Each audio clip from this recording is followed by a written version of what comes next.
এখানে আমরা দেখেছি যে যে জায়গাগুলো বিভাজন তৈরি করতে পারে সেই ধরনের উদ্যোগ নেওয়া হচ্ছে।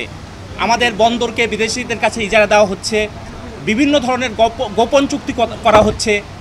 কথা ছিল অসম চুক্তি প্রকাশিত করা হবে এবং গোপন চুক্তি প্রকাশিত করা হবে, অসম চুক্তি বাতিল করা হবে, কিন্তু অসম চুক্তি এই সরকারও করছে।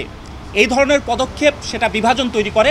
এই সরকারের মূল কাজ হচ্ছে গণহত্যার বিচার করা, রাষ্ট্রের গণতান্ত্রিক সংস্কার এবং নির্বাচন, কিন্তু যেটা বিভাজন তৈরি করে সেই ধরনের উদ্যোগ এখানে স্বাভাবিকভাবেই ওই আওয়ামী নীতিকে আবারও পুনঃপ্রতিষ্ঠিত করবে। কারণ আমরা এটা জানি, কোনো শক্তিকে শুধুমাত্র নিষিদ্ধ করে বা দমন করে পরাস্ত করা যায় না, তাকে পরাস্ত করতে হয় আদর্শিকভাবে, তাকে পরাস্ত করতে হয় রাজনৈতিকভাবে। ফলে ফ্যাসিবাদকে মোকাবেলা করতে হবে রাজনৈতিকভাবে, ফ্যাসিবাদকে মোকাবেলা করতে হবে আদর্শিকভাবে। যে নীতিতে আওয়ামী লীগ রাষ্ট্র পরিচালনা করেছে সেই নীতিতে রাষ্ট্র পরিচালিত হবে না। যে স্লোগানটা আমরা দিয়েছিলাম ফ্যাসিবাদের বিলোপ চাই এবং বৈষম্যহীন গণতান্ত্রিক বাংলাদেশ চাই, সেই নীতির দিকে রাষ্ট্রকে পরিচালনা করার মধ্য দিয়েই কার্যত আমরা গণ অভ্যুত্থানের আকাঙ্ক্ষাকে বাস্তবায়ন করতে পারবো এবং সত্যিকার অর্থে ফ্যাসিবাদকে মোকাবেলা করতে হবে। বান্ডেল থাকলে প্রতি সেনমানিতে টাকা বাঁচবে। বিকাশ সেনমানি বান্ডেল কিনে জিতুন প্রতি লেনদেনে। বাংলাদেশে জাতিসংঘের মানবাধিকার কমিশনের কার্যালয় খোলা, এই বিষয়টাকে বাংলাদেশের মানুষ, দেশপ্রেমিক জনতা কেউই ভালো চোখে নিচ্ছে না। সকলের মধ্যে মাত্রাতিরিক্ত উদ্বেগ, উৎকণ্ঠা কাজ করছে। আমরাও প্রতিবাদ করছি। এই অফিস একবার কোনো দেশে চালু হলে সহজেই তাদেরকে বিদায় করা সম্ভব হয় না। নেপালের দৃষ্টান্ত আমরা উপস্থাপন করেছি। 96 সালে তারা এসেছে, 11 সালে তারা চলে গেছে। এই জন্য চাইলেই সহজেই কাউকে তাড়িয়ে দেওয়া যায় না। আমরা মনে করি পশ্চিমা মডেলের মানবাধিকার প্রতিষ্ঠা করার জন্য এক প্ল্যান, আমরা এই রকম সিদ্ধান্ত রাজনৈতিক দলগুলোর সঙ্গে পরামর্শ না করে, ডিসকাশন না করে এই ধরনের সিদ্ধান্ত নেওয়া অন্তর্বর্তী সরকারের জন্য মোটেই সমীচীন নয়। এই বিষয়গুলো আমরা আলোচনার টেবিলে উপস্থাপন করবার চেষ্টা করেছি।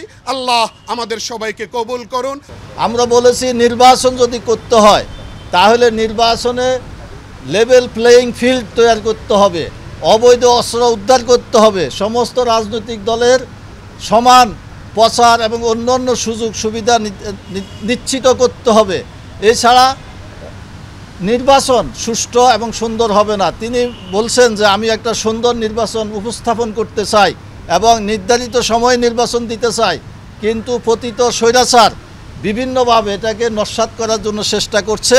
তা আমরা বলেছি যদি আপনার আইনশৃঙ্খলা বাহিনী বিশৃঙ্খলাকারীদেরকে কঠোর হস্তে দমন না করে তাহলে পতিত স্বৈরাচার বিভিন্নভাবে বিভিন্ন অজুহাতে মাথাছাড়া দিয়ে উঠবে। তাই কঠোর হস্তে বিশৃঙ্খলাকারীদেরকে এবং ফ্যাসিবাদকে দমন করার জন্য আমরা প্রধান উপদেষ্টাকে বলেছি। এবং গোপালগঞ্জের ঘটনায় তিনি এটা স্বীকার করেছেন যে গোয়েন্দা তথ্য এখানে গ্যাপ ছিল, যার কারণে এই ঘটনাটা ঘটেছে। তো সবাইকে ধন্যবাদ।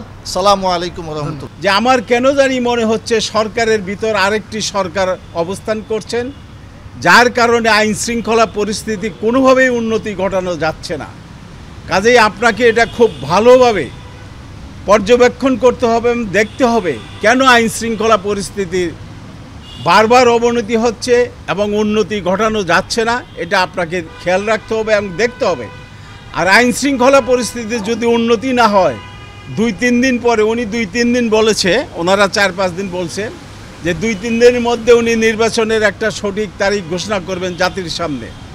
যদি আইন শৃঙ্খলা পরিস্থিতির উন্নতি না হয় তাহলে উনি কিভাবে একটা সুন্দর নির্বাচন উপহার দিতে চাচ্ছেন?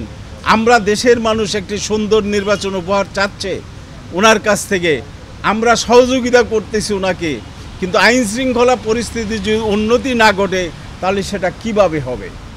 এই প্রশ্নটা আমি ওনাকে করেছি।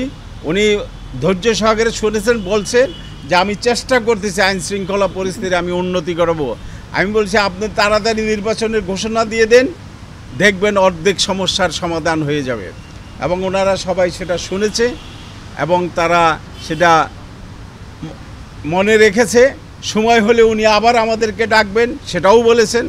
আমরাও তার ডাকে সাড়া দেব। আমরা চাচ্ছি দেশে একটি সুষ্ঠু নির্বাচন অতি সত্বর হোক।